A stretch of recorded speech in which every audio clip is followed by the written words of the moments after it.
Sí, chicos, hoy vamos a arrancar con lo que es la unidad número 2 de construcción de la subjetividad en el ámbito educativo, que vamos a elaborar 4 fotocopias que van a ir obviamente para la segunda instancia de evaluación.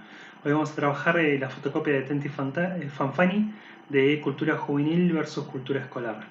Es una fotocopia que justamente gira en torno a lo que es la masificación de la escuela secundaria, que parece que no, pero si ustedes se pueden pensar en términos temporales, en la década del 90 se vuelve obligatoria la escuela secundaria, o sea que hasta antes eh, solo con tener primaria ya bastaba.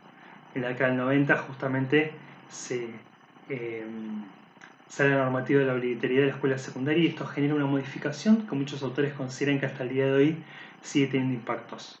Primero porque justamente antes cuando la escuela secundaria era optativa, nada más estaba, digamos, marcada por una élite, que justamente después iba a seguir los estudios terciarios. Era una escuela que en ese sentido era expulsiva, exclusiva, nada más iban los que hacían el mérito, obviamente, que generalmente estamos hablando de gente no solamente porque tenía todo 10 en la primaria, sino de familias de cierto poder adquisitivo que podían justamente sostener la escolaridad secundaria, y algunos pobres becados, como va a decir la fotocopia, pero estaba legitimado que era normal que no todos terminen la secundaria, que uno podía ser expulsado, que uno podía repetir, que uno pudiera nunca recibirse, porque el techo, insisto, era la primaria. Primaria sí teníamos que tener todos. Si uno lograba sortear esa carrera de obstáculos es porque uno ya estaba preparado para el estudio terciario. Por eso antes las universidades no tenían filtros como existen hoy en día, por ejemplo la UBA que tiene el CBC o ciertos cursos de ingreso que si bien se tratan de flexibilizar estos años, en mayor o menor medida continúan. Cuando la escuela secundaria se vuelve obligatoria, todos tienen que entrar, todos tienen que tener el título secundario, por el cual ingresa una masa de gente que antes estaba expulsada, estaba por fuera, e ingresan con su cultura, con su forma de ser, y esto genera una serie de modificaciones que, insisto, muchos autores marcan que hasta el día de hoy siguen vigentes. ¿Por qué? Antes se supone que la carrera secundaria ya te formaba para después laburar o el estudio terciario, y ya de por sí te garantizaba otro estatus u otra calidad de vida. Hoy no. Entonces van a ver que el doctor va a decir, se genera mucho desencanto, mucha frustración, porque este mito del estudio para el progreso no en todos los casos va a ser así. Y esto no es que le estoy tirando un baldazo de agua fría, todo lo contrario, obviamente que el estudio hace una diferencia y sobre todo cuando las cosas están mal. Si un país está bien, todo el mundo va a tener laburo, cuando las cosas estén mal, tener un título bajo el brazo hace que uno tenga otras posibilidades. Pero ese mito de que con el título bajo el brazo la vas a levantar en pala, fama, gloria y demás, obviamente que se fue rompiendo con el correr de los años por una sencilla razón. Antes los que terminaban el estudio secundario eran una minoría y había obviamente un área de inserción mucho mayor, que hoy es la mayoría y pasó a ser el nuevo techo. ¿Sí? Entonces, esto genera mucho desencanto, genera mucha frustración. Van a ver que la autora va a hablar de tres grandes problemáticas generales.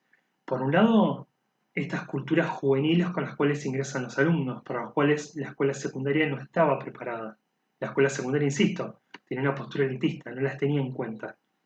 Y de golpe ingresan con sus saberes, con su forma de ser, con su forma de ver el mundo, y esto hace que, entre otras cosas, la escuela cueste conectar con su cultura escolar frente a estas culturas juveniles que van a hacer resistencia. Piensen que antes la escuela de chicos era una isla, se mantenía apartada de todo. Ahora no.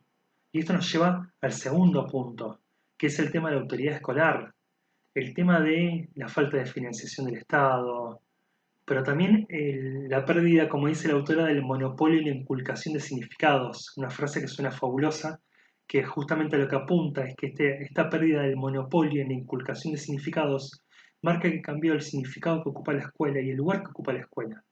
Yo hace un rato le decía, la escuela era una isla, estaba apartada de todo. Ahora la escuela no es ajena a las problemáticas del barrio, de la comunidad, al contrario. Por eso muchas escuelas funcionan comedores, la escuela tiene que ser abierta a la comunidad, no cerrada. Esta apertura de la escuela hace que también las problemáticas del barrio y de la comunidad la atraviesen. Esto hace que también con el avance que hubo a nivel tecnológico, el lugar que tenía la escuela en el significado de los conocimientos cambie. Vos antes lo que aprendías en la escuela, lo aprendías en la escuela. Puede que tuvieras algún libro como tengo acá en el fondo de la biblioteca, o que tu viejo, tu tío supiera algo, pero si no, salvo que te fueras a una biblioteca pública, lo aprendías en la escuela. Hoy, ¿querés aprender de física cuántica? Google Física Cuántica para principiantes y te pones a aprender la física cuántica. No vas a ser un experto, no vas a tener el título, pero ese lugar del saber, de la isla que era la escuela, se fue perdiendo. Esto sumado al reconocimiento y avance de los derechos de los niños, niñas y adolescentes, constitucional en el 94, pero que en realidad se promulgó en la Organización de Naciones Unidas en 1989, hizo que la figura de autoridad se genere toda una crisis de ese lugar de la autoridad docente. Con esto estoy marcando los derechos, ojo, que no se malinterprete, no es que lo estoy haciendo como una crítica, fue muy favorable. Pero ustedes habrán visto la broma de que en la década del 60 tenías al docente y al padre retando al alumno, y en la década actual tenés al alumno y al padre retando al docente. Hubo un giro que en algunos casos cuesta lograr ese equilibrio y que ha hecho que el rol del niño sea tan preponderante que la figura de autoridad del docente se desdibuje. Esta es como segunda problemática. Como tercera grande problemática tenemos el sentido de la escuela. Lo que va a decir el autor es que hay tres grandes sentidos. Uno es el amor por el conocimiento, que uno va al colegio para aprender, que eso sostiene lamentablemente cada vez menos alumnos.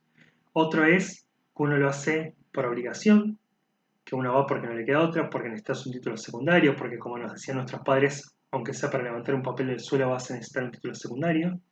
Y por último, tenemos la razón instrumental, que es vos vas a la secundaria para después seguir haciendo otra cosa. Entonces la secundaria pasa a ser un instrumento para poder tener después otros logros. Estas, si se quiere, son las tres grandes problemáticas que se generan con la masificación de la escuela secundaria. Van a ver que la autora también en un momento va a marcar que gracias a la masificación de la escuela secundaria se empieza a visibilizar que la escuela secundaria tiene una lógica muy similar a la primaria y que en muchos casos no logra comprender las particularidades que tienen los adolescentes y que los hacen obviamente muy diferentes a lo que son los niños, en torno al lugar que hay que darles, en torno a cómo hay que reconocerlos, en torno a cómo hay que escucharlos, y que tiene una lógica escolar muy similar a la primaria, que obviamente va a generar muchos chisporroteos entre la cultura escolar y obviamente la cultura juvenil. A grandes rasgos es esto lo que me interesa que puedan captar de la fotocopia. Igual el jueves a las 20 horas, si quieren, podemos profundizar en esta temática. Muchas gracias a todos.